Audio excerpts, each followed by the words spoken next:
La investigación es ver lo que todos han visto y pensar lo que nadie más ha pensado. Albert Set. Bendiciones para todos. Les saluda su facilitadora Nuris Raquel Ureña Vadillo, quien les acompañará en esta materia de método y diseño de investigación en su unidad número 1, bases teóricas y metodológicas de la investigación. Iniciemos y entremos con el tema origen de la palabra investigación. Vamos a hacer un recorrido de dónde proviene este término. Ya conocido algunos de ellos, vamos a repasar un poco las huellas de la ciencia y vamos a reconstruir en nuestra mente lo recogido. Comencemos con la definición que empieza en aquel siglo XII y XIII, cuando primó la sabiduría milenaria. En la revolución científica del siglo XVI llegan las ciencias nuevas y un nuevo significado, la búsqueda de lo desconocido. En la Edad Media, la investigación ha sido parte esencial entonces de la ciencia. Desde Aristóteles se incorporó el saber científico a la educación, siendo parte de una disciplina de estudio. En el siglo XIX se fusionaron en un único espíritu lo que fue la investigación y la docencia. Esta unión, entonces, abre la puerta del cientismo como único método científico, válido y suficiente para resolver todos los problemas del hombre. Es la información, es el núcleo de la organización. El analizar la información que se necesita continuamente para desarrollar y lograr aquellas metas de organización, objetivos y estrategias. Va así entonces la investigación a identificar aquellas áreas con problemas y crear métodos para resolverlos. Finalmente, el método de investigación científica va a ser ese conjunto de herramientas para llevar a cabo procesos investigativos de una manera rigurosa y controlada. Es allí entonces donde podemos decir que la revolución científica fue un periodo de cambio drástico del pensamiento que tuvo lugar en Occidente en los siglos XVI y XVII. Promovió la observación y la experimentación como ese método científico de acceso al conocimiento contra la autoridad de la tradición y de la religión. Vemos aquí entonces que la ciencia se va a definir como el cuerpo o el conjunto de conocimientos de un saber, como esa búsqueda, la obtención y el desarrollo del conocimiento en un área del saber. ¿Su propósito cuál es? Pues conocer la verdad con un alto grado de certeza, es decir, en una relación con los hechos cotidianos que nos rodean. Entonces, veamos ahora cuáles van a ser las ciencias formales. Ellas van a ser las que establecen el razonamiento lógico y trabajan con ideas creadas por la mente. Estas crean su propio objeto de estudio y van a ser entonces aquellas que nos llevan a una lógica deductiva. Las ciencias formales estudian el razonamiento y no el contenido de los saberes. Los dos modos de demostración más frecuentes usados por la ciencia son la inducción y la deducción. Aclaramos y quiero que tengan en cuenta estos dos términos. Deducción va a ser aquel proceso de razonamiento que va a ir de unas premisas generales hacia una conclusión particular. Y la inducción, que va a ser lo inverso, va a ir de una premisa particular, desde algo particular, y se va a expandir hacia algo general. Algunos ejemplos de las ciencias formales van a ser las matemáticas, ciencias de computación, las teorías de juego, la lógica. Conozcamos las ciencias fácticas o factuales. Están basadas en la en buscar la coherencia entre los hechos y la representación mental de los mismos. Exige una observación y experimentación. Las ciencias fácticas trabajan con objetos reales que ocupan un espacio y un tiempo. La misma palabra fáctica significa hecho, es decir, que trabaja con hechos reales y se van a subdividir en naturales y sociales. Las naturales se preocupan por la naturaleza y las sociales se van a preocupar por el ámbito humano. Aquí vemos algunos de estos ejemplos, como lo es la física, la química, biología, historia, sociología. Las ciencias formales, entonces, estudian el saber y van en contraposición de las ciencias factuales que estudian el ser. Ahora hablemos un poco de lo que son el método experimental. Algunas de sus cualidades está el método que va a intervenir sobre el objeto de estudio, modificando a este. Es decir, que hay una modificación, hay una manipulación en el método experimental, aislando el objeto y las propiedades que estudia la influencia de otros factores, reproduciendo el objeto de estudio en condiciones controladas, modificando las condiciones bajo las cuales se tiene lugar al proceso. Así los datos son sacados de la manipulación sistemática de algunas variables. Tenemos como ejemplo, entonces, miren cómo comienza el método experimental. Se formula una hipótesis. En este caso, que como es un ejemplo, nos está diciendo que los niños de infantil ven una imagen violenta y van a tender a reproducir conductas violentas. Formulamos una hipótesis.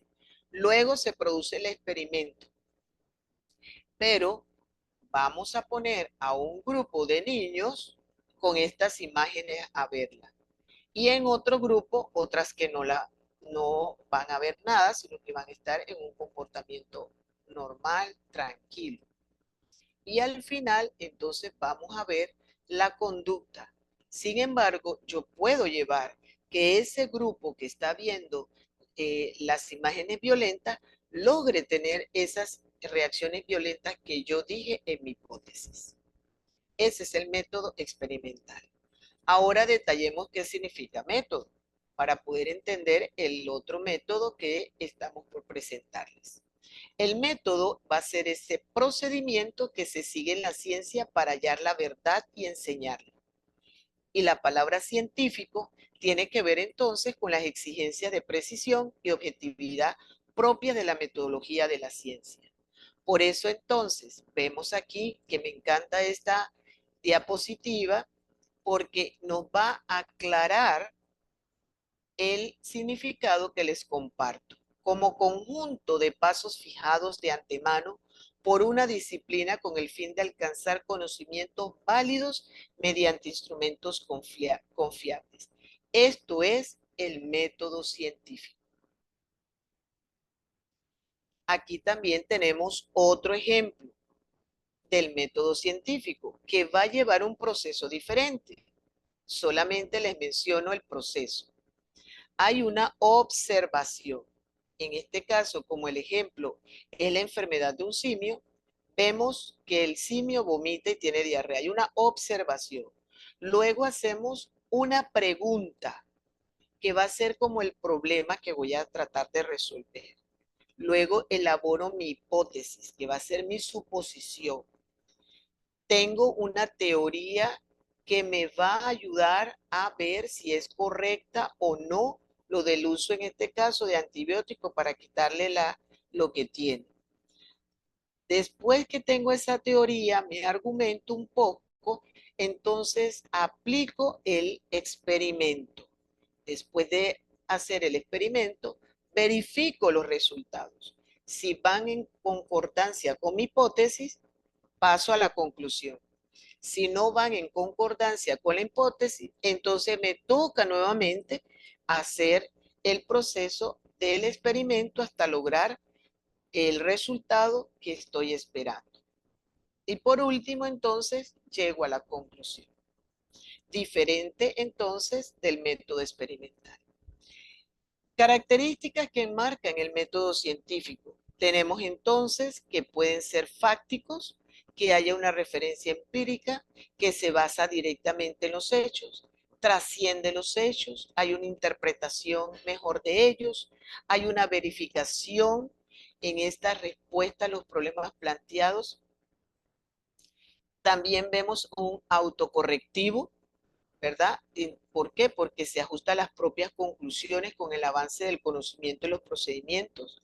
Hay una formulación de tipo general que va a establecer leyes o generalidades que busca esto. Y también tenemos su objetivo.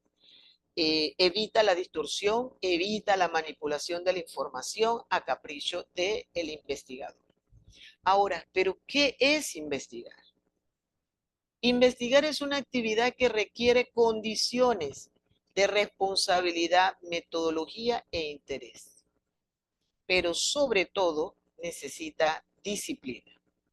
No podemos olvidar esto. Realmente se necesita disciplina para el método científico.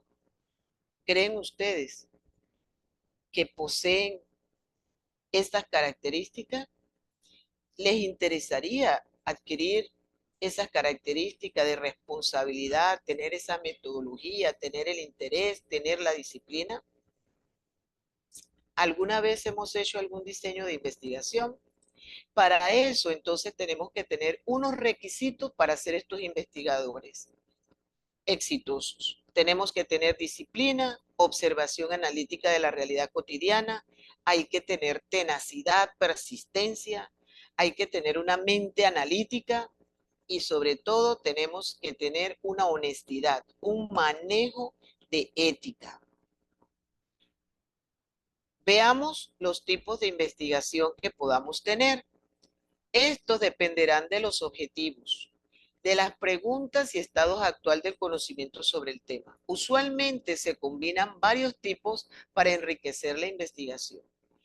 Según el propósito, tenemos investigaciones experimentales que van a manipular un poco la variable para medir el efecto y tenemos investigaciones cuasi experimentales que manipulan las variables pero sin control total de las condiciones. Y por último, tenemos entonces eh, las de manipulación de variables, que son las experimentales.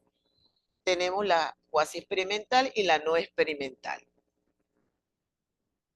En el tipo de investigación de datos, tenemos la investigación cualitativa que recolecta datos sin medición numérica para describir preguntas de investigación y tenemos también la cuantitativa que va a recolectar los datos numéricos para probar hipótesis con base a mediciones numéricas y el análisis estadístico. Tenemos investigaciones a nivel del alcance que son como las más conocidas y trabajadas por nosotros, como lo son las explorativas, que examinan un tema poco estudiado, donde se tiene dudas y se aborda. Tenemos la investigación descriptiva, que van a buscar especificar propiedades, características, rasgos. Tenemos las correlacionales, que van a asociar variables. Tenemos las explicativas, que van dirigidas a responder por las causas de los eventos. Y tenemos por último las investigaciones de campo, que son las que recolectan directamente los datos de la realidad que ocurren en los hechos específicos, sin manipular. Tenemos las bibliográficas o documental, que van a analizar la información escrita sobre un tema en específico. Es así entonces que el tipo de investigación que vamos a elegir dependerá siempre de la investigación, como les había dicho, del objetivo y de los alcances de estudio. Lo ideal que podamos hacer nosotros es tener claro cuáles son nuestros objetivos del tema en estudio. Los invito entonces a continuar fortaleciendo, creciendo en esto de la investigación. Y por eso les regalo esta frase antes de culminar. La investigación es ver lo que todos han visto y pensar lo que nadie más ha pensado. Muchísimas gracias. Bendiciones para todos.